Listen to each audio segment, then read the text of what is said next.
जय छठ मैया की। मैं एक कोसी भराई गीत सुना रही हूँ। अच्छा लगता है कमेंट में जरूर बताइएगा। जो लोग नए हैं चैनल को ज्वाइन भी कर लीजिएगा, लाइक करिए, शेयर करिए। जो लोग नए हैं चैनल को जरूर से जरूर ज्वाइन करिएगा और वीडियो हाइप करना मत भूलिएगा। तो ये प्यारा सा आप गीत सुनिए। कौशल्या जी भूखली छठ बारतिया, राम जी लिहे अवतार, राम जी लिहे अवतार। कौशल्या जी भूखली छठ बारतिया, राम जी लिहे अवतार, राम जी लिहे अवतार। जागल भगिया भुवन के, अंगने कोसिया भराए, अंगने कोसिया भराए। कौशल्या रानी लिपली आंगनवा, घरे आई है छठी माई, घरे आई है छठी हो माई। आंगने में कौशल्या भराई,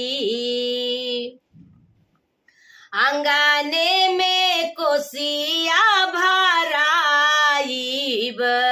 अपने राम के बधाई, अपने राम के बधाई। कुम्हारा घर कलशा मंगाईब, कुम्हारा घर कलशा मंगाईब। रखली अंगना के बीच, रखली अंगना के बीच। जरेला छत्तीस दियाना, आरी आरी गाड़ल बऊख, आरी आरी गाड़ल बऊख।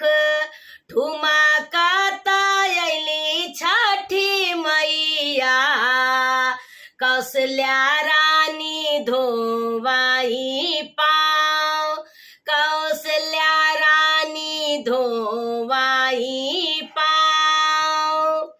करेली छठी मैया के सिंगरवा, सेंदूरा से भरा दिहली मांग, सेंदूरा से भरा देहली मांग, सेंदूरा से भरा देहली मांग।